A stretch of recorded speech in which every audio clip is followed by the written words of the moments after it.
Bueno, venga, vamos al lío.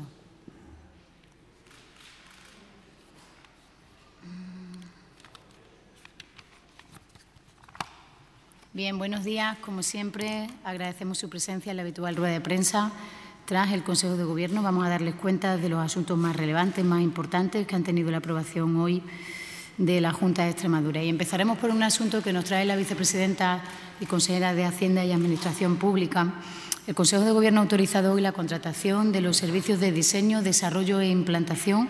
de un nuevo modelo de información y atención omnicanal al ciudadano, con un presupuesto de licitación de 2.653.621 euros, cofinanciados en un 80% por los fondos FEDER. El objetivo fundamental de esta medida, que hoy aprueba el Consejo de Gobierno, es implantar un nuevo modelo de atención a los ciudadanos, un nuevo modelo de atención a los extremeños que mejore el acceso a la información administrativa de todos los servicios que tiene la Junta de Extremadura. En el marco de la estrategia de modernización digital de la Administración Pública, consideramos necesario, por tanto, renovar el modelo existente de atención al ciudadano de nuestra Administración para lograr no solo una mayor cercanía y proximidad a la ciudadanía, sino también una mayor confianza en la propia Administración autonómica. El modelo que queremos implantar responde a 4 pilares básicos, que son, en primer lugar, asistir a los ciudadanos de forma satisfactoria, con pleno respeto a la normativa respecto de la seguridad de la información, innovar digitalmente conforme al nuevo marco de actuación de las administraciones públicas y su digitalización, reorientar el funcionamiento del servicio mediante nuevos procesos de gestión interna y dotar a los empleados públicos de la formación necesaria para prestar el servicio de atención al ciudadano de una manera más participativa, más efectiva, más transparente y, por tanto, más próxima a la ciudadanía. Los objetivos que persigue la Junta de Extremadura con la puesta en marcha de esta decisión son garantizar la uniformidad en la información que facilitamos a los ciudadanos, personalizar la atención que el ciudadano nos demanda, anticiparnos a lo que necesita e involucrar en nuestra mejora continua mediante la participación y colaboración, lo que viene siendo el Gobierno abierto y, por supuesto, poner en valor al empleado público, que es el que ofrece esa información tras la demanda del ciudadano. Todo esto nos lleva a plantear un proyecto que responda a los compromisos de este Gobierno, renovando para ello todos los canales de atención existentes. El presencial, en las oficinas de respuesta personalizada y centros de atención administrativa de la Junta de Extremadura. El telefónico, implementando el número de atención 02 para centralizar las llamadas de información administrativa y hacer un seguimiento de las consultas que ahí se reciben. Y el digital, rediseñando el portal ciudadano que en la página web portal Junta de Extremadura tiene un apartado específico y es donde los ciudadanos pueden hacer uso de todas las informaciones públicas que necesitan, de todas las ayudas, de todo el trámite administrativo que muchas veces los ciudadanos tienen que hacer con cualquier departamento de esta Administración regional, mejorar ese portal ciudadano en esa solicitud de información digital que a través de ese portal se puede hacer. En definitiva, la Junta de Extremadura, a través del proyecto, sienta las bases de un nuevo modelo de relación con los ciudadanos, adaptando nuestra Administración a las nuevas tecnologías de la información y la comunicación, como muestra clara de nuestro compromiso en la prestación de un servicio público de calidad, como también es la solicitud de información al conjunto de las administraciones públicas. Este proyecto de atención omnicanal, que hoy ya ve la luz verde del Consejo de Gobierno, su licitación por valor de 2.653.621 euros, ha tenido como precedente un proceso de participación ciudadana denominado Tu Atención, en el que los ciudadanos han compartido con la Junta de Extremadura diversas propuestas respecto de cómo mejorar estos canales de información de los que disponemos en estos momentos. En total se han planteado 71 propuestas sobre las mejoras de este servicio público, el servicio y el derecho a la información que tienen los ciudadanos, y el próximo día 28 de febrero, es decir, mañana, se darán a conocer los resultados de este proceso participativo que ha precedido proceso participativo denominado Tu Atención a la toma de decisión de hoy de poner en marcha y mejorar los canales de información que esta Administración tiene con el conjunto de los extremeños y de las extremeñas. En el ámbito de la sanidad, más concretamente de la política social, ustedes conocen que la ley más importante que aprueba cada año un Gobierno, que es la Ley de los Presupuestos Generales, este año destinábamos más de 60 millones de euros a las políticas sociales. De ahí que dijéramos que de cada 10 euros de la Junta de Extremadura, 6 se destinan a las políticas sociales. Pero es verdad que junto al esfuerzo que hace esta Administración, que hace este Gobierno, las entidades privadas sin ánimo de lucro juegan un papel esencial en la lucha contra la exclusión social. De ahí que este martes el Consejo de Gobierno dé luz verde a la convocatoria de ayudas para la financiación de programas de inclusión social para colectivos excluidos en riesgo de exclusión social para el ejercicio 2018. Estas ayudas se convocan de manera ininterrumpida desde el año 2005 en nuestra comunidad autónoma. Y la principal novedad que encontramos este año en esta convocatoria es el aumento del presupuesto destinado a la misma respecto del año anterior.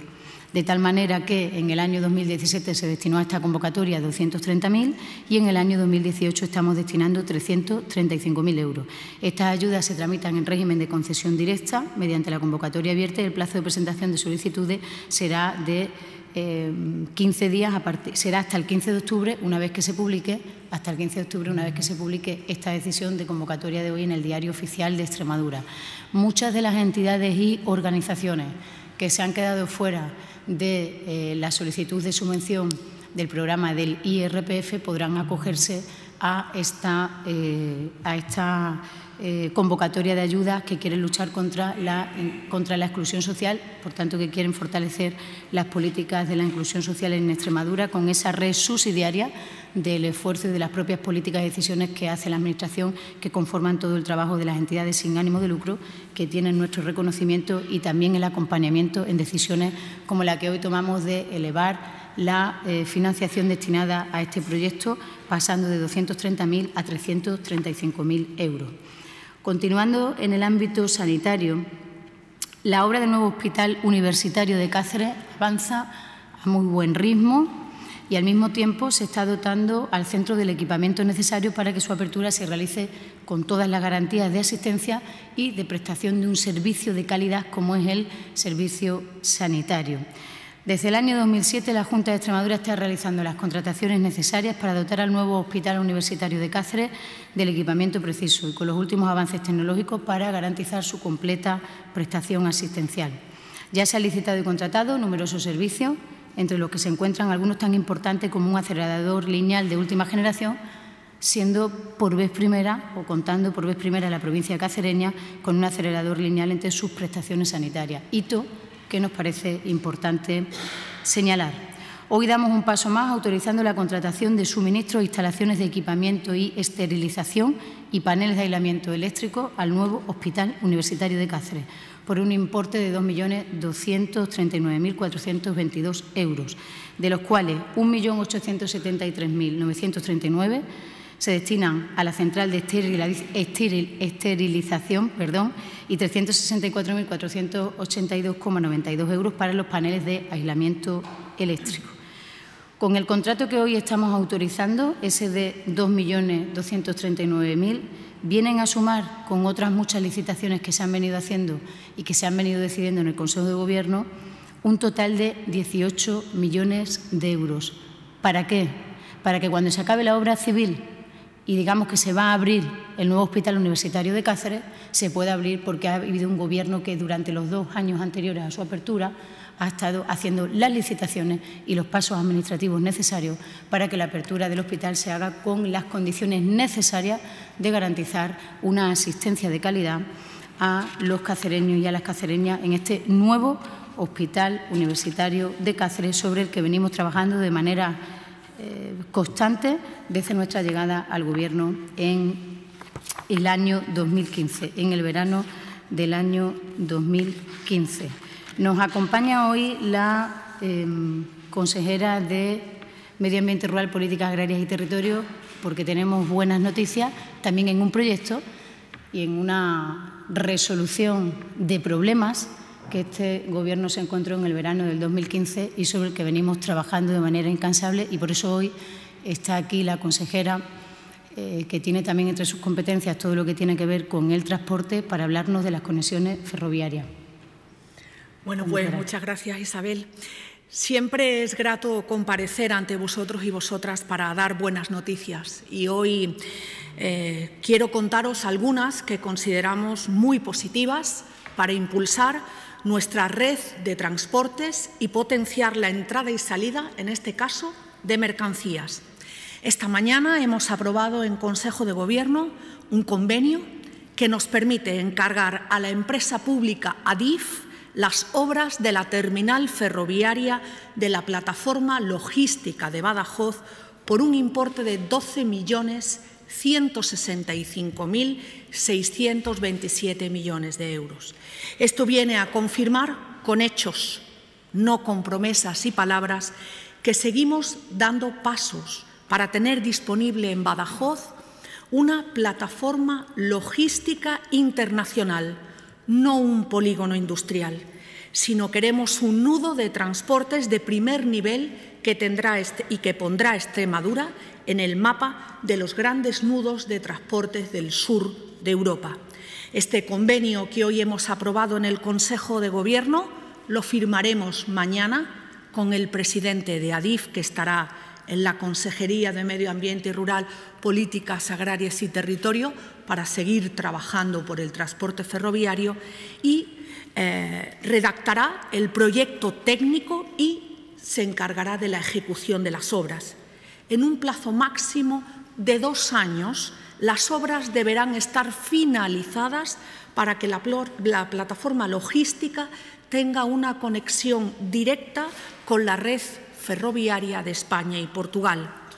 Y esa línea de dar un impulso muy potente a la renovación de nuestra red regional de transporte de mercancías, hoy también hemos aprobado encargar a Adif el estudio y la redacción de los proyectos para la conexión ferroviaria en el espacio Mérida y en el espacio Navalmoral. El encargo de ambos proyectos tiene una cuantía de 292.280 euros y tienen que estar en un plazo máximo de 8 meses. Eso nos permitirá a la Junta de Extremadura licitar las obras de Espacio Mérida y Espacio Navalmoral a finales de este año 2018.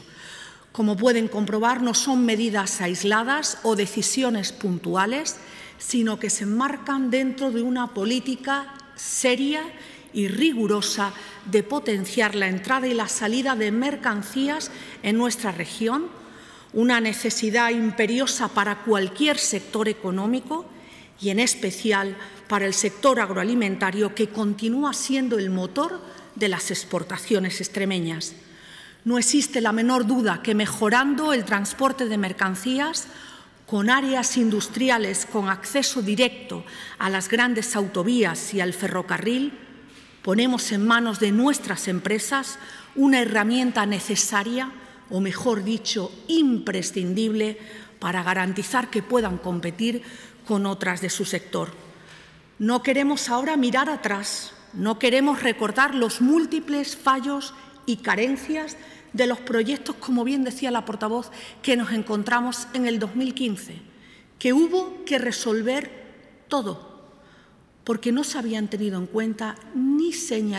criterios de señalizaciones ni seguridad dichos por Adif, y que a nadie se le olvide que Adif es la responsable del transporte ferroviario. Hablamos que tuvimos que volver a empezar no de 0, de -10, porque hubo que negociar con las empresas para que no se judicializara la plataforma logística de Badajoz y las conexiones ferroviarias de Espacio Mérida y Espacio Navalmoral. Y ahora lo más importante es que en 8 meses tendremos unos proyectos rigurosos y fiables en Espacio Mérida y Espacio Navalmoral para poder licitar las obras, y tendremos un proyecto y una obra en 2 años de la conexión ferroviaria de la plataforma logística de Badajoz. Esas son las buenas noticias que, como decía bien la portavoz, hemos aprobado hoy en el Consejo de Gobierno, y quedo a su entera disposición recordando que la plataforma logística sigue cumpliendo sus plazos de ejecución de obra de la primera fase de las 60 hectáreas, que ya se ha adjudicado la redacción del proyecto de la segunda y tercera parte de otras 75 hectáreas y que hoy es la última mesa de contratación para la adjudicación de las 2 rotondas que une con la carretera de Campo Mayor y la A5 por un valor de en torno a 3 millones de euros. hechos son amores y aquí este Gobierno, el Gobierno de Guillermo Fernández Vara, sin grandes elocuencias, sin anuncios, sin primeras piedras, ponemos en marcha lo que es una estrategia logística importante para esta región. Muchas gracias. Gracias, consejera. Comenzamos con las preguntas, si os parece bien. Pues, buen día. Seguimos hablando de conexiones. Habida cuenta de que la semana pasada el Consejo de Ministros aprobó la obligación de servicio público, en este caso para el transporte de pasajeros, el aéreo, no sé si va a haber alguna novedad por parte de la Junta, es decir, si va a seguir poniendo dinero para que esa frecuencia que es obligada por el Estado pues sea mayor. ¿Va a complementar la Junta? Perdona, es que yo creo que partimos de un error. Quien paga la obligación de servicio público es la Junta de Extremadura. El Estado solo la ha aprobado y la licitará. El pago íntegro de la obligación de servicio público aérea de esta región del aeropuerto de Badajoz corre a cargo de la Junta de Extremadura. Por eso bien decía ayer nuestro portavoz del Partido Socialista que a cada uno hay que reconocer lo que es de cada uno. Buenos días. También a la consejera de Agricultura sobre unas declaraciones, aprovechando este anuncio que ha hecho esta mañana el ministro de Fomento, Íñigo de la Serna, en la cadena COPE, en las que ha señalado que el agravio comparativo con esas licitaciones de infraestructuras siempre ha existido entre comunidades autónomas, pero se ha referido directamente a Extremadura, diciendo que el Ministerio está concienciado en los problemas que tiene en infraestructura ferroviaria de Extremadura. ¿Cómo valora esas declaraciones y también si hay alguna novedad respecto a las obras? Pues lo que te puedo decir es que mañana se produce la comisión de seguimiento con ADIF, entre ADIF y la Consejería con competencias en materia de transporte, que en esa reunión estarán presentes, como siempre, no solo el ámbito técnico y político, sino que estarán representantes del Pacto Social y Político por el ferrocarril, que en este caso estará la Confederación de Empresarios de Extremadura, la CREX, y Ciudadanos, que es a quien le toca, que evidentemente nos alegramos que el Ministerio de Fomento esté concienciado, porque creo que el presidente de la Junta de Extremadura así lo lleva trasladando desde que entramos en el Gobierno y porque así 40.000 ciudadanos de Extremadura nos estuvimos todos juntos en Madrid el 18 de noviembre. Y seguimos trabajando. Mañana tienen que traer nuevos plazos y sabéis que cada vez que hay una comisión de seguimiento, posteriormente salimos el presidente de ADIF y yo a hablar con los medios y os explicaremos cómo está el avance de cada uno de los tramos, no solo de la parte de Extremadura, de lo que es Plasencia-Badajoz, sino de Plasencia hacia arriba.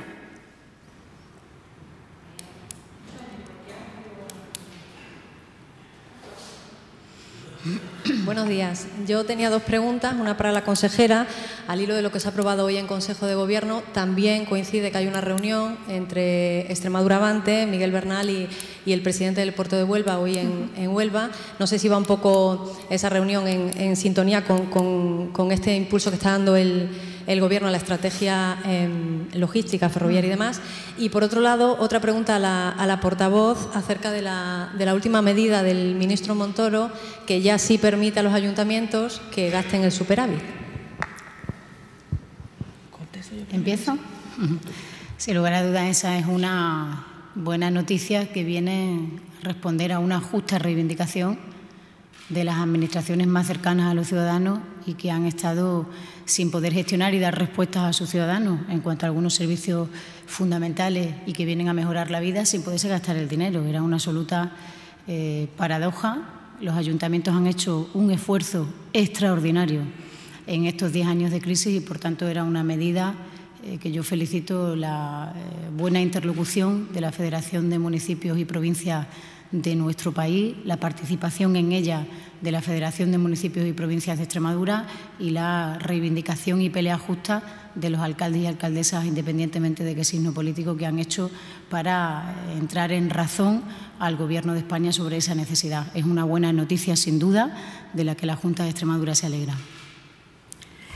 Con respecto a la pregunta que haces, esta consejera está en permanente contacto con el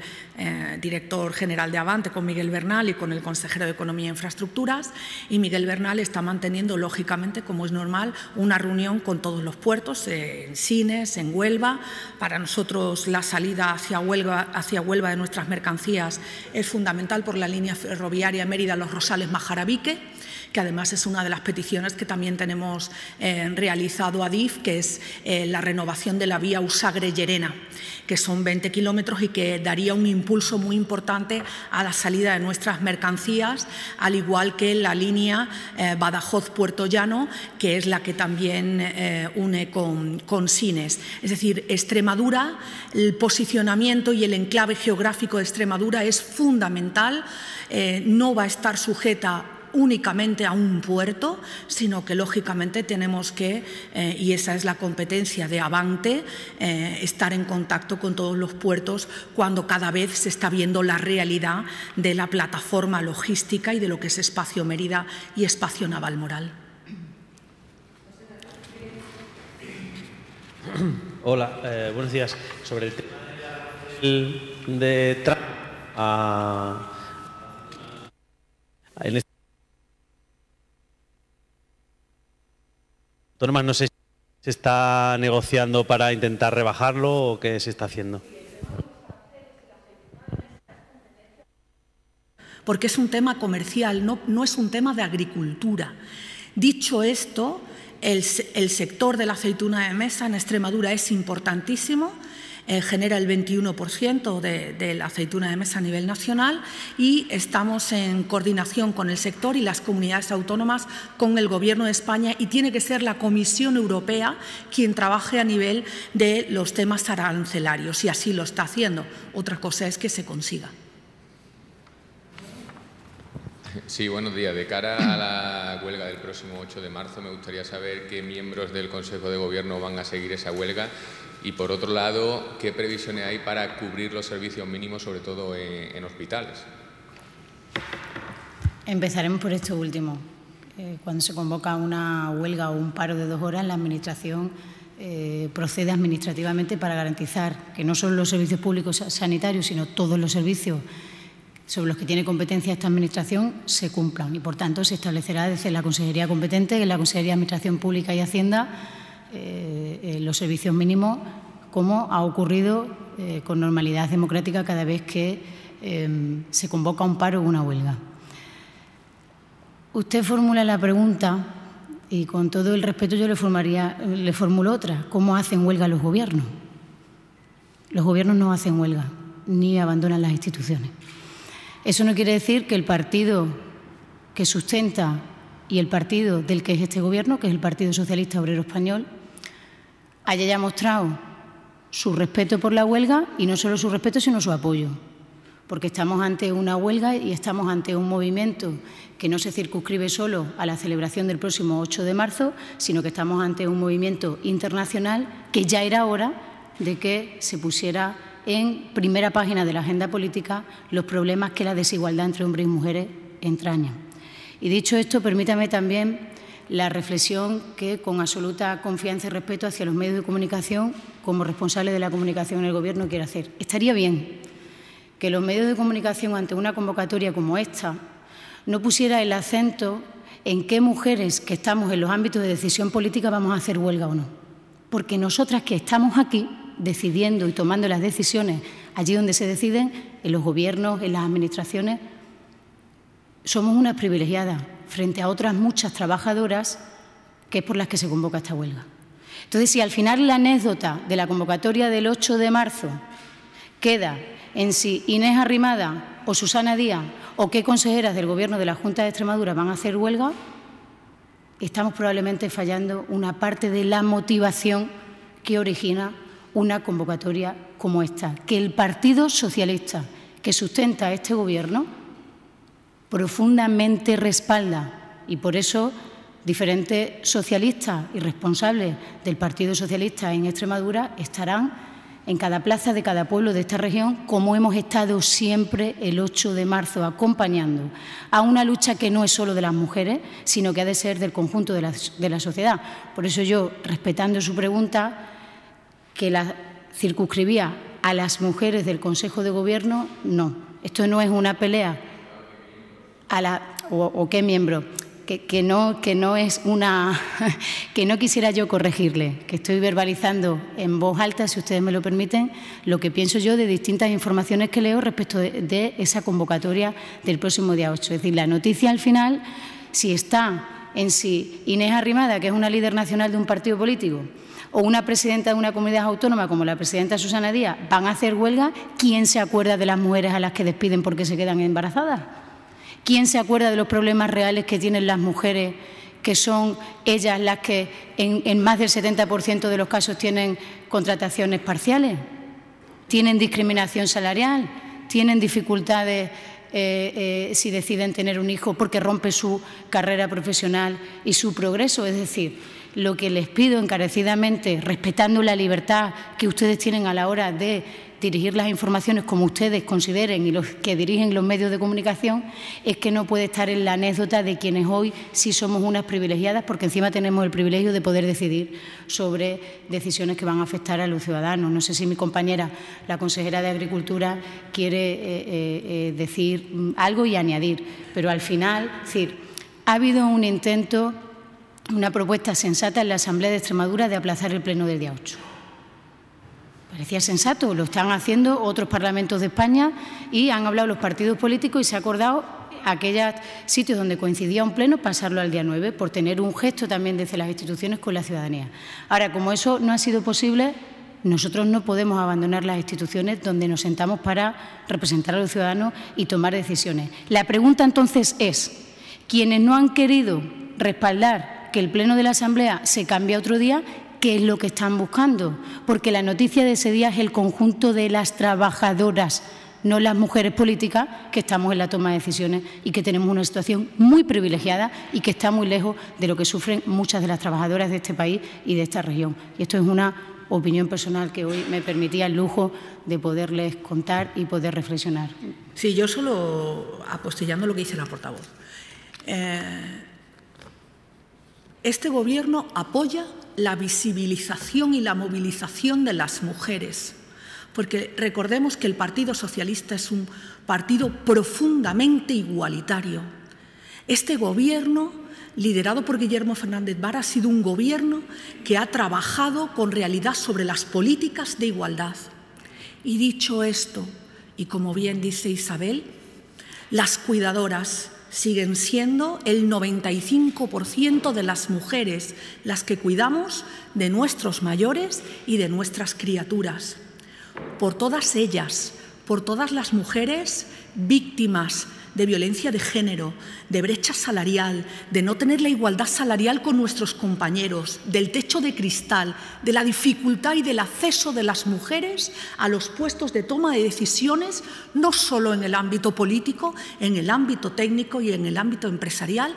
mostramos nuestro rotundo apoyo a la movilización de las mujeres. Y también las mujeres que en este caso del partido y del Gobierno estamos en instituciones, estaremos trabajando ese día por todas y cada una de las mujeres que conforman la sociedad extremeña y la española.